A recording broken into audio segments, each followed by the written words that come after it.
राधे कृष्णा दोस्तों। तो चलिए हम आज की कहानी को शुरू करते हैं। प्राचीन समय की बात है। एक गांव के बाहर भगवान शिव का मंदिर था। उसके सामने ही एक बरगद का विशाल पेड़ था। उस पेड़ पर एक चकवा और एक चकवी रहते थे। वे दोनों रोजाना भगवान शिव की पूजा पाठ करते थे और उनकी भक्ति में लीन रहते थे। एक दिन चकवी ने चकवे से पूछा, हे स्वामी, मेरे मन में कई दिनों से 3 प्रश्न उठ रहे हैं। आज मैं आपसे इन तीनों प्रश्नों के उत्तर जानना चाहती हूँ।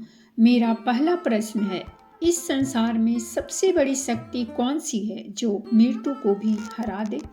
मेरा दूसरा प्रश्न, सबसे बड़ा दान क्या है? और मेरा तीसरा प्रश्न, सबसे बड़ा धर्म क्या है?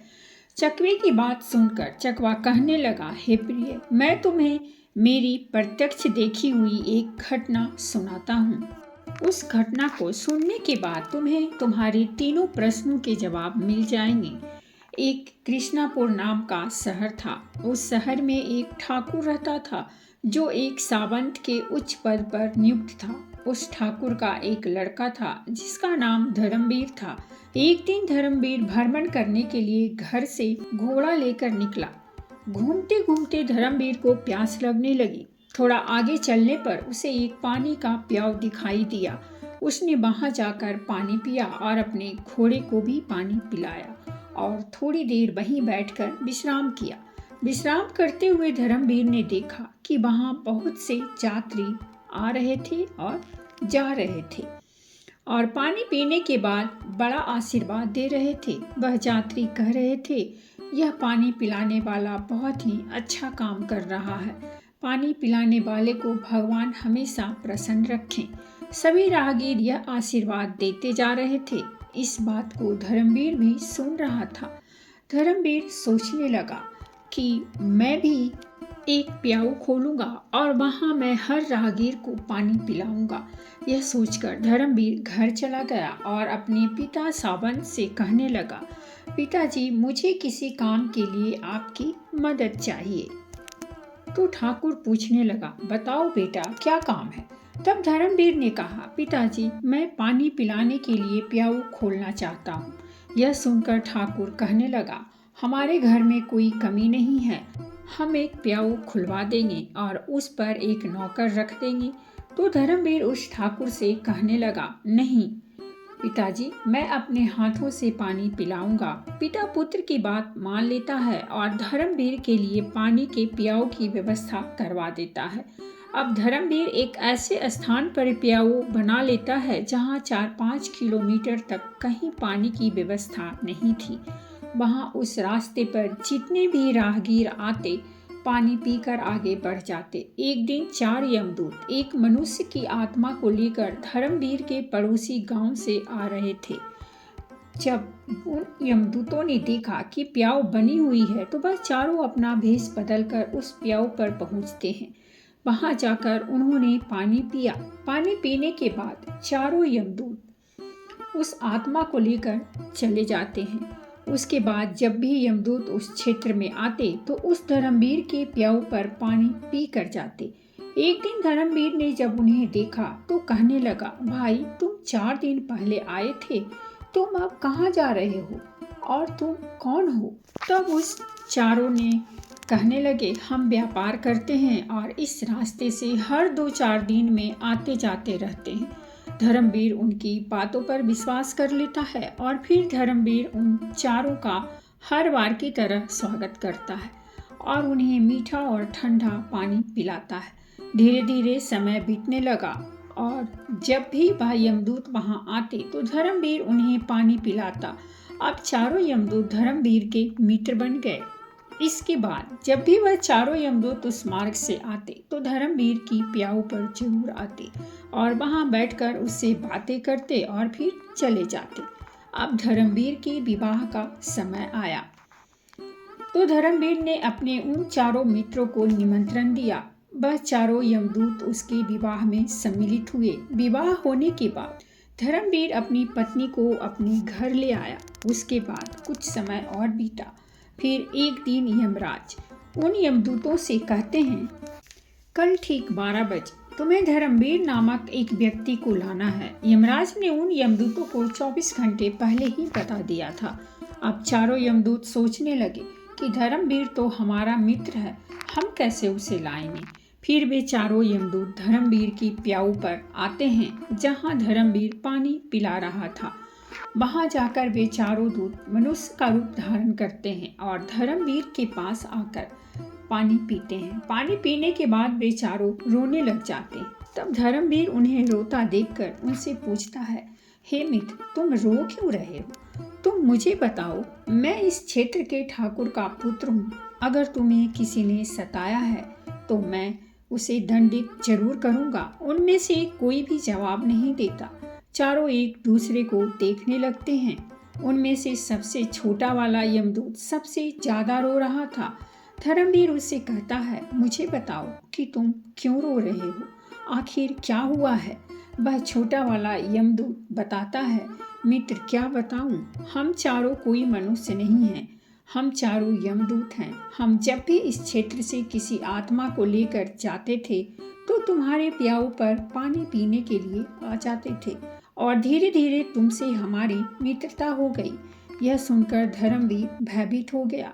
फिर सबसे छोटा यमदूत कहने लगा, हे मित्र, आज ठीक 12 बजे तुम मृत्यु को प्राप्त हो जाओगे।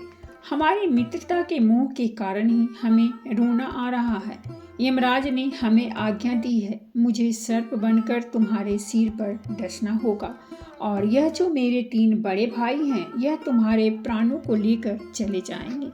फिर धर्मवीर कहने लगा, मित्र, जब मेरी मृत्यु का समय आ ही चुका है तो तुम्हें रोने से क्या लाभ? इसमें भला तुम भी क्या कर सकते हो? मैं मृत्यु से नहीं डरता, मैं तुम्हारे साथ चलने के लिए तैयार हूँ।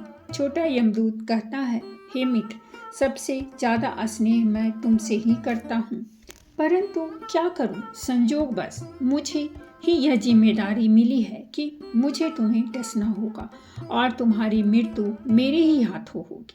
तब धर्मवीर कहने लगा, ठीक है मित्र, कोई बात नहीं, जो यहाँ आया है उसे एक ना एक दिन तो जाना ही पड़ेगा।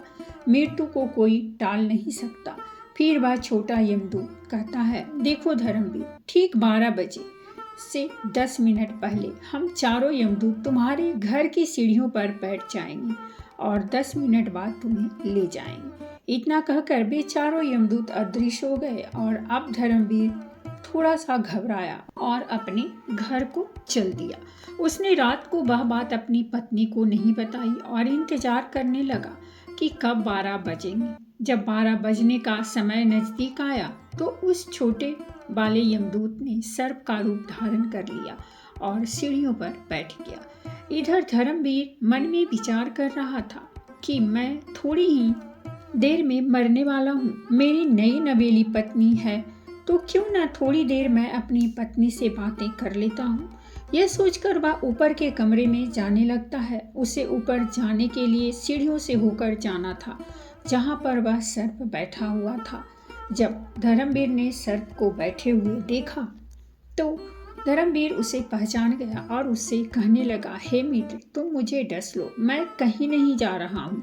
तभी सर्प कहता है, मित्र, मैं तुम्हें जरूर डसूंगा, पर जब 12 बजने में 10 मिनट शेष रहेंगे तभी मैं तुम्हें डसूंगा। जब सर्प और धर्मवीर आपस में बातें कर रहे थे तो धर्मवीर की पत्नी उन्हें देख रही थी और उनकी सारी बातें सुन रही थी। धर्मवीर की पत्नी एक पतिव्रता स्त्री थी। उसका पतिव्रता धर्म उजागर हो गया और वह ईश्वर से प्रार्थना करने लगी, हे ईश्वर, मेरे विवाह को अभी 10 दिन का समय भी नहीं हुआ है और यह क्या घटित होने वाला है। वह एक राजपुत्र की बधू। आज उसने 36 प्रकार के व्यंजन भोजन में बनाए थे। उसी शहर में एक बहुत ही गरीब व्यक्ति रहता था। उस गरीब व्यक्ति की एक लड़की थी जो 9 महीने की गर्भवती विधवा थी। वह अपने गरीब पिता के घर में रहती थी क्योंकि उसके ससुराल वालों ने उसके पति के मरने के बाद उसका कोई सहारा नहीं था। जिस दिन धर्मवीर को वह सर्प डसने वाला था, उसी दिन उस लड़की के गर्भ से एक नवजात शिशु का जन्म हुआ। वह लड़की जिसका प्रसव हुआ था, उसे बहुत जोर से भूख लगने लगी। वह अपने पिता से कहने लगी, मुझे बहुत तेज भूख लग रही है, मुझे कुछ खाने को दीजिए। तो पिता कहने लगा, बेटी मेरे पास खाने के लिए कुछ नहीं है, मैं तुम्हें भला क्या दे सकता हूँ। ऐसे में वह लड़की भूख से तड़पते हुए बोली, यदि तुम मुझे खाने को नहीं दोगे तो यह जो बच्चा मेरे गर्भ से पैदा हुआ है मैं इसे खा जाऊंगी। फिर चकवा कहता है, हे चकवी, प्रसूति के समय की भूख बहुत ही तेज होती है। जब उस गरीब व्यक्ति ने लड़की के मुंह से यह बात सुनी कि मैं इस बच्चे को ही खा जाऊंगी, तो वह पिता कहने लगा, बेटी तुम रुको, मैं चाहता हूँ, अगर कोई कुछ दे देगा तो मैं खाने के लिए अवश्य लेकर आऊँगा। उस लड़की का पिता भिक्षा मांगते हुए चला जा रहा था। जो कोई भी उसे देखता, उसे देखकर अपना दरवाजा बंद कर लेता। इस प्रकार चलते हुए वह व्यक्ति उसी ठाकुर के महल के पास आया, जहाँ पर धर्मवीर से काल सर्प बनकर बातें कर रहा था और उसकी पत्नी छत से उसे देख रही थी और ईश्वर से प्रार्थना कर रही थी। तभी वह मांगने वाला आवाज लगाता है, मुझे कोई भोजन दे दीजिए, मेरी लड़की को प्रसव हुआ है, उसने एक नवजात शिशु को जन्म दिया है और मेरे पास उसको खिलाने के लिए कुछ भी नहीं है। वह नवजात शिशु को ही खाने वाली है। जब यह बात धर्मवीर की पत्नी ने सुनी तो वह सोचने लगी, कुछ समय बाद मेरा पति मर जाएगा और मैं विधवा हो जाऊंगी और मुझे अपने पति के साथ सती होना पड़ेगा, तो यह भोजन किस काम आएगा जो मैंने बनाया है। इस भोजन को मैं इस भिखारी को ही दे देती हूँ। फिर उसने वह भोजन उस गरीब व्यक्ति को दे दिया। भोजन लेने के बाद वह गरीब व्यक्ति वापस अपने घर चला जाता है। जब तक धर्मवीर और सर्प बातें कर रहे थे तब तक वह गरीब आदमी जाकर उस भोजन को अपनी लड़की को खिला देता है। 36 प्रकार के व्यंजनों को जब उस लड़की ने जी भरकर खा लिया तो वह पूछने लगी, पिताजी आज इतना अच्छा भोजन किसने दिया। तब उसके पिता ने कहा, बेटी हमारे गांव के ठाकुर साहब की जो पुत्र वधू है, जिसका विवाह अभी ही कुछ दिन पहले हुआ था, उसने ही मुझे यह भोजन दिया है। यह सुनकर वह लड़की कहने लगी, हे भगवान उसका सुहाग अमर रहे। उस लड़की ने आत्मा से आशीष दिया कि उस औरत का सुहाग अमर रहे। उसके ऐसा कहते ही भगवान विष्णु का सिंहासन हिल गया। उन्होंने नारद मुनि को बुलाया और कहा, मृत्यु लोक में देख कर आओ, मेरे किसी भक्त पर बहुत बड़ा संकट है जिस कारण मेरा सिंहासन हिल रहा है। तब नारद मुनि भगवान विष्णु की आज्ञा से पृथ्वी लोक पर जाकर देखते हैं कि भगवान विष्णु का सिंहासन क्यों हिल रहा है। वापस आकर नारद जी बताते हैं कि एक अत्यंत भूखी आत्मा जिसने कुछ समय पहले ही एक नवजात शिशु को जन्म दिया था, वह भूख से व्याकुल थी। उसे भोजन मिलने के कारण उसने अंतर आत्मा से यह कह दिया है कि भोजन देने वाली औरत का सुहाग अमर रहे, अर्थात उसका पति जीवित रहे। और उधर यमराज ने उसके पति के प्राण लेने के लिए यमदूतों को भेज दिया है। वह यमदूत बस 10 मिनट बाद ही उसके प्राण लेने वाले हैं। नारद मुनि भगवान विष्णु से कहते हैं, हे प्रभु, सृष्टि के नियमों के अनुसार धर्मवीर की मृत्यु का समय आ गया है और उसे लेने के लिए यमदूत उसके घर पर बैठे हुए हैं। और उधर एक दिव्य आत्मा ने अपनी संपूर्ण शक्ति से धर्मवीर की पत्नी को आशीष दे दिया है कि उस औरत का सुहाग अमर रहे। नारद जी भगवान विष्णु से पूछते हैं, अब क्या होगा प्रभु। भगवान विष्णु कहने लगे, मुझे उस आत्मा का मान रखना पड़ेगा, चाहे मेरे कार्य में परिवर्तन ही क्यों न हो जाए। भगवान विष्णु अपने भक्त की रक्षा करने के लिए उस प्रसव वाली लड़की की आत्मा के वचन को धर्मवीर पर कवच बनाकर डाल देते हैं। तब तक घड़ी में 12 बजने में 10 मिनट बाकी थे। मृत्यु का निश्चित समय देखकर धर्मवीर उस यमदूत से कहने लगा, हे मित्र, अब मुझे तुम डस लो और मैं तुम्हारे साथ चलने के लिए तैयार हूँ। फिर उस सर्प ने धर्मवीर को डस लिया और सर्प सोचने लगा कि 10 मिनट में धर्मवीर मर जाएगा, लेकिन 10 मिनट बाद भी धर्मवीर को कुछ नहीं हुआ।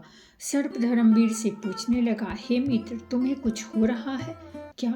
धर्मवीर कहने लगा, मित्र, मुझे कुछ नहीं हुआ है। सर्प ने उसके ऊपर तीव्र विष डाला, परंतु धर्मवीर की रक्षा तो स्वयं भगवान विष्णु कर रहे थे, जिस कारण से सर्प के विष का असर धर्मवीर पर नहीं हुआ। धर्मवीर सर्प से कहने लगा, हे मित्र, तुम मुझे पूरी ताकत से डस लो। तीसरी बार सर्प ने धर्मवीर को डसा, लेकिन धर्मवीर का बाल भी बांका नहीं हुआ। धर्मवीर को अब तक जीवित देखकर चारों यमदूत हक्के बक्के रह गए और कहने लगे, हमें इसके लिए यमराज के पास जाना पड़ेगा। वह चारों यमदूत यमराज के पास पहुंच गए और यमराज को बताने लगे, हे यमराज, हमने बहुत प्रयास किया परंतु उस धर्मवीर नामक व्यक्ति पर जहर का कोई असर नहीं हुआ। यमराज ने अपनी दिव्य दृष्टि से देखा, धर्मवीर के सिर से 3 जगह से रक्त तो बह रहा है, लेकिन धर्मवीर को कुछ नहीं हुआ। तभी यमराज भगवान विष्णु के पास पहुंचते हैं और उन्हें अपनी समस्या बताते हैं। यमराज कहते हैं, प्रभु, प्रकृति के नियम में परिवर्तन हो गया। जिस व्यक्ति की मृत्यु का समय आया था वह व्यक्ति 3 बार प्रहार करने से भी नहीं मर रहा है। इसका क्या कारण है? तब भगवान विष्णु समझाते हैं, हे यमराज, यह आत्मा की शक्ति है। यमराज बड़े आश्चर्य से पूछते हैं, हे प्रभु, यह आत्मा की शक्ति क्या होती है? तब भगवान विष्णु कहते हैं, यदि कोई व्यक्ति अपनी अंतरात्मा से किसी दूसरे व्यक्ति को आशीष या श्राप दे देता है तो उसको झूठा करने की शक्ति मेरे अंदर भी नहीं होती, चाहे फिर मुझे उसके लिए प्रकृति के नियमों में ही परिवर्तन क्यों न करना पड़े। हे यमराज, जरा ध्यान से देखिए, एक ऐसी गरीब औरत जिसका पति उसे 2 महीने पहले ही छोड़कर मर गया हो, जो अपने पिता के पास रह रही हो और पिता के पास भी खाने को कुछ नहीं मिले, और जिसने कुछ समय पहले ही एक शिशु को जन्म दिया था, उसे भोजन नहीं मिल रहा था। उसकी आत्मा भोजन के लिए तड़प रही थी। वह अपने नवजात बच्चे को ही खाने को तैयार थी। उसको भोजन उपलब्ध कराया उस धर्मवीर की पत्नी ने, और उस गरीब औरत ने उसे ऐसा आशीष दिया कि उसका सुहाग अमर हो जाए। मुझ में एकाग्र होकर जो व्यक्ति आशीष या श्राप देता है, मैं उसके वचन को कभी झूठा नहीं होने देता। हे यमराज, इसीलिए तुम्हें धर्मवीर की आयु 100 वर्ष और बढ़ानी होगी। यमराज धर्मवीर की आयु को 100 वर्ष बढ़ा देते हैं। फिर चकवा कहता है, हे चकवी, तुम्हारा पहला प्रश्न था कि संसार में सबसे बड़ी शक्ति कौन सी है जो मृत्यु को भी हरा देती है। तो समझ लो, सबसे बड़ी शक्ति होती है आत्मा की शक्ति। यदि कोई व्यक्ति आत्मा से आशीर्वाद दे या श्राप दे तो उसे ईश्वर भी टाल नहीं सकता। तुम्हारा दूसरा प्रश्न था कि सबसे बड़ा दान क्या है। तो समझ लो, हमें अन्न का दान करना चाहिए। अन्न का दान सबसे बड़ा दान होता है। भूखे को भोजन कराना सबसे बड़ा दान होता है। तुम्हारा तीसरा प्रश्न था कि सबसे बड़ा धर्म क्या है। तो समझ लो, जहाँ आवश्यकता हो उस स्थान पर दिया गया दान सबसे बड़ा धर्म होता है। उससे बड़ा कोई धर्म नहीं होता। जहाँ आवश्यकता है वहाँ आप दान दीजिए, उस समय उससे बड़ा कोई धर्म नहीं होता। जहाँ पर आवश्यकता नहीं है उस समय आप दान कर भी रहे हो तो वह दान बड़ा नहीं होगा और फलीभूत नहीं होगा, और बिना आवश्यकता के आपका हजारों रुपयों का दान भी बेकार चला जाएगा। तो दोस्तों, ये थी हमारी आज की कहानी, और अगर कहानी अच्छी लगी हो तो प्लीज़ हमारे चैनल को सब्सक्राइब कीजिए, वीडियो को लाइक और शेयर जरूर कीजिए। कहानी सुनने के लिए बहुत बहुत धन्यवाद।